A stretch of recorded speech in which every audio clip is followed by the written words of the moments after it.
Good morning everyone. I am Isa Panyarotan, a BSN student nurse at DMC College Foundation.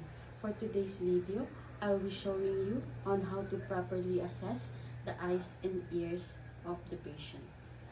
So before we start the procedure, I already make sure that I already gather all the equipments that I'm going to use later on. So I will start. Good morning, ma'am. I am Isa, your student nurse. Ma'am, may I know your complete name? Rayhana Panyarotan, Alright. How about your birthday? November 4, 2005. Alright. So, ma'am, today, i-assess ko po yung eyes and ears niyo po, ma'am. Okay lang po ba yun sa inyo, ma'am? Yes po. Okay. May mga kaunting katanungan lang po ako sa inyo, ma'am.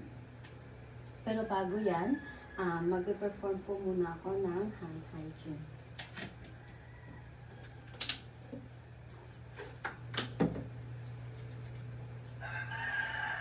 And always provide a privacy for the patient.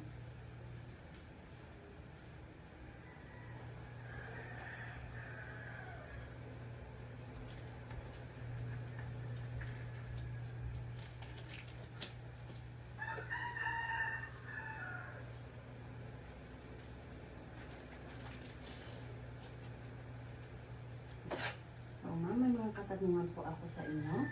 May pagbabago ba sa paningin mo, ma'am? Wala naman po. Nakita ka ba ng spots or floaters? Wala naman. How about po, blind spots o parang bilog na ilaw? Okay. Nahihirapan ka bang makakita sa gabi? Hindi naman. Good to hear.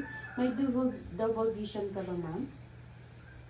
Masakit ba or pressure sa mata, ma'am? Wala po. Namumula or namamaga ba ang mata? Hindi naman. May labis na luha or lumalabas na likilo? Wala. Okay. Ma'am, tanong ko lang po, nagkaroon ka na ba ng eye problems tulad ng surgery, gamot, or laser or corrective lenses? So far, wala naman. Okay, good to hear. How about po sa family history niyo? May kamag-anak po ba kayo na may eye disease or nawalan ng paningin? Wala naman. Good to hear. So, ma'am, sa ano naman, ma'am, lifestyle and health practices, na-expose ka ba sa alikabok, usok, chemical, or flying sparks? Gumagamit po ba kayo ng safety glasses or sunglasses? No. Okay. Umiinom ka ba ng gamot na pwedeng makaka-apekto sa mata? Okay. Naapektuhan ba ng paningin mo ang trabaho or daily activities mo, ma'am? Kailan po yung last eye exam nyo? First po ito. Okay. Gumagamit ka po ba ng salamin or contact lens sa pang-araw-araw? Okay. So, ma'am, okay lang po ba kung i-assess ko po yung mata nyo? Yes po. Tingin sa taas. Okay. Normal naman po yung kulay at itsura ng mata.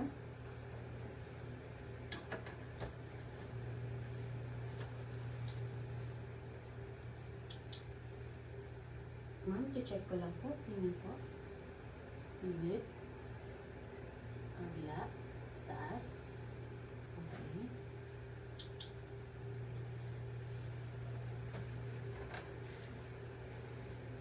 So, ma'am, pwede pong tumingin kayo. Takpan po ng yung kabilang mata. Nakikita niyo po ba yung letrang yan? Pakibasa po. A, B, Good. Sa kabila po. Pakibasa po. A, B, C, D. Okay, ma'am. That's all, ma'am.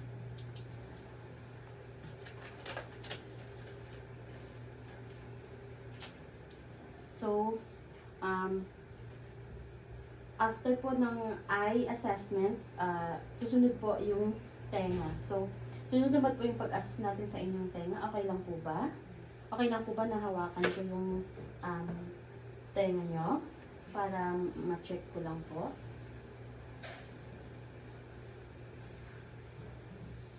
Okay, sa kabila po. Okay. May problema po ba kayo sa pandinig? Wala naman po. Okay, good. May naririnig po ba kayong ringing or ugong? Wala naman. Okay. May ear pain or pangangati or discharge na lumalabas po sa tenga nyo, ma'am? Minsan po. Meron. Okay.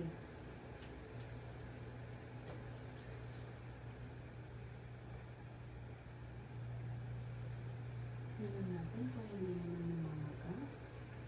Okay, same. Sa kabila. Okay, wala naman pong lesions or swellings. May masakit po ba sa tenga? Wala naman. Okay, good to hear. Ma'am, may i-whisper po ako. Check ko lang kung okay yung pandinig mo. Talikod po kayo, ma'am. Mata. Ilong. Naririnig niyo po, ma'am? Yes po. Okay, good. So, ma'am, tapos na pong assessment natin. Maraming salamat. I-record ko na lang po yung findings na mamaya po pagkatapos ng attending physician. Thank you so much, ma'am.